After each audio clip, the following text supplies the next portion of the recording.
नमोस्तु रामाय सलक्ष्मणाय देव्यै च तस्यै जनकात्मजायै नमोस्तु रुद्रेन्द्रयमानिलेभ्यो नमोस्तु चन्द्रार्कमरुद्गणेभ्यः।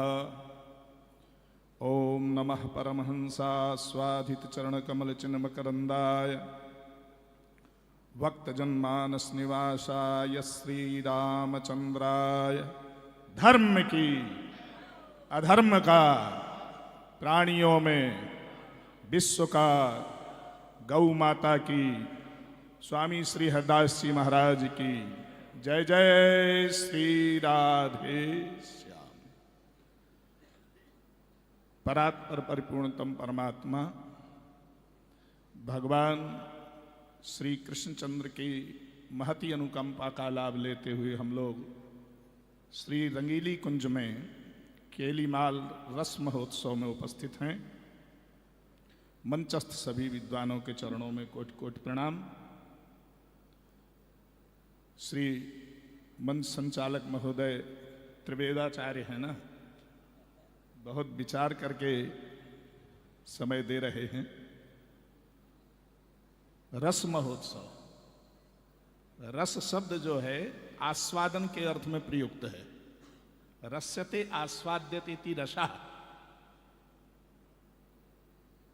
रस मानी जिससे आस्वादन किया जाए। श्री कृष्णचंद्र की लीला का आस्वादन कभी नेत्रों से करते हैं, कभी श्रौत्र से कान से करते हैं, कभी घ्राण से रसास्वादन करते हैं, कभी जिह्वा से रसास्वादन करते हैं, अथवा इंद्रियादिकों से भिन्न भिन्न रसों का आस्वादन करने का एक हमारे यहाँ विशिष्ट महत्व है।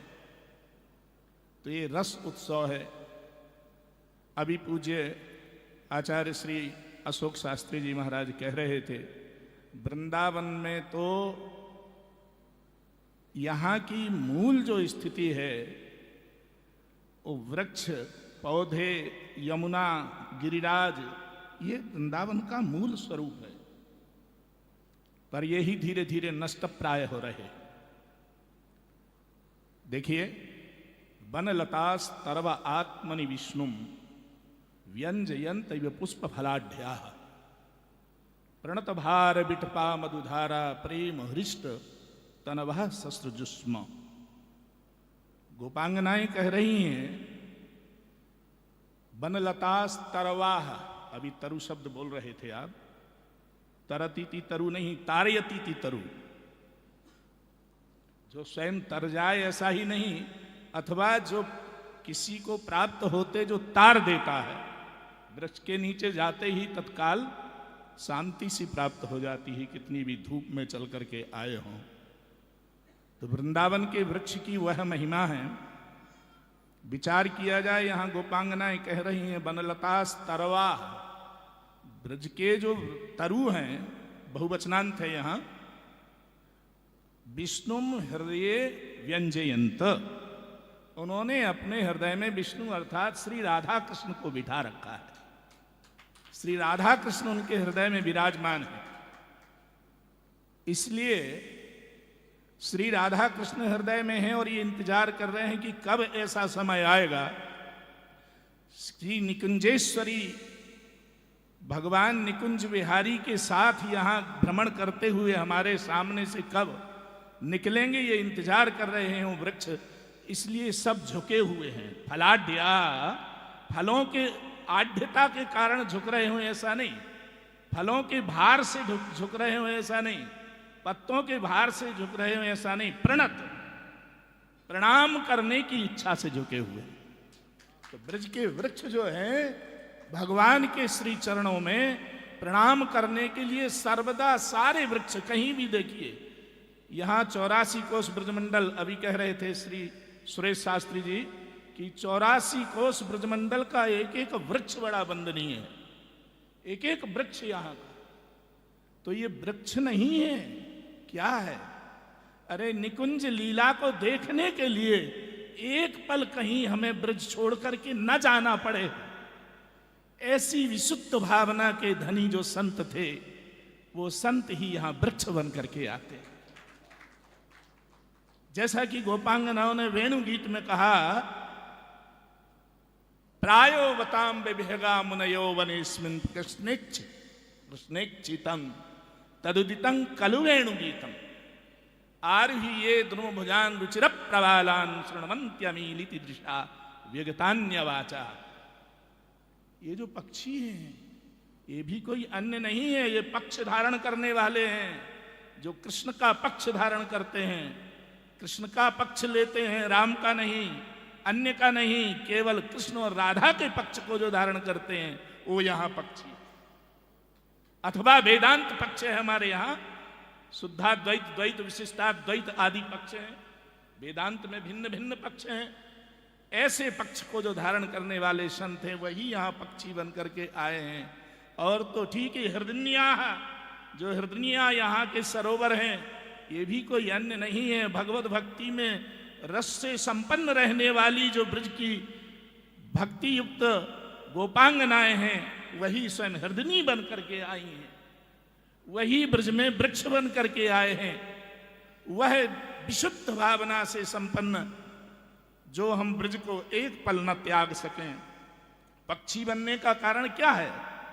कहीं अमुक वृक्ष के नीचे ठाकुर जी गोपनीय लीला करेंगे तो देखने के लिए हमें पक्षी बन करके लीला का दर्शन करने के लिए चलना है, इसलिए पक्ष धारण करके आए उस लीला को देखने के लिए।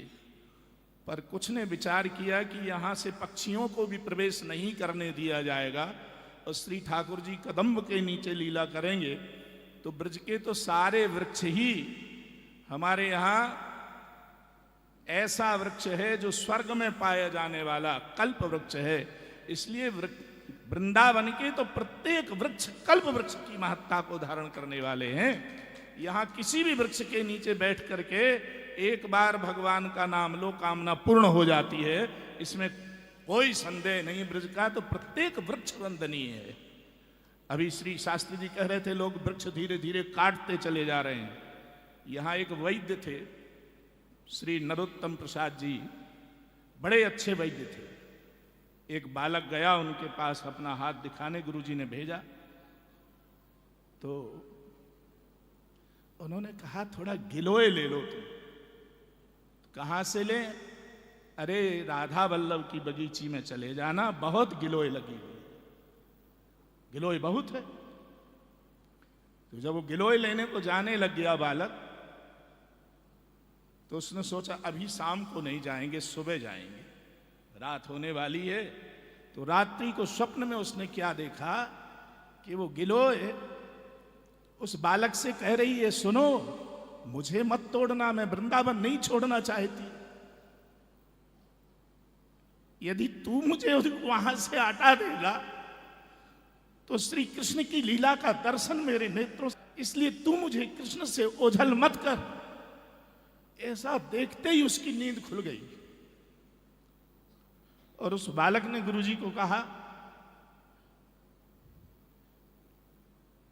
गुरुजी ने कहा देखो भाई, वृंदावन के वृक्ष को मरम न जाने कोई, डार डर अरुपात में जहां राधे राधे होए। तो बन लतास तरवा लता, या लता शब्द लता में ला को यदि रा कर दिया जाए रले और भेदा सूत्र से तो ला को रा हो जाएगा तो रता हो जाएगा। जो कृष्ण चरण में रत है, कृष्ण चरण में लीन है, ऐसी जो लताएं हैं वो भगवत चरणारविंदों को एक पल त्याग करके नहीं जाना चाहती हैं। और हमारे यहाँ ब्रज की देखिए महत्ता, एक वृक्ष से दूसरे वृक्ष को पकड़ने के लिए लताएं आश्रय ले रही हैं। लता, पंडिता वनिता लता, ये बिना आश्रय के आगे नहीं बढ़ते। तो यहां पंडित को भी आश्रय चाहिए ना, यजमान आदि का, तब उठेगा।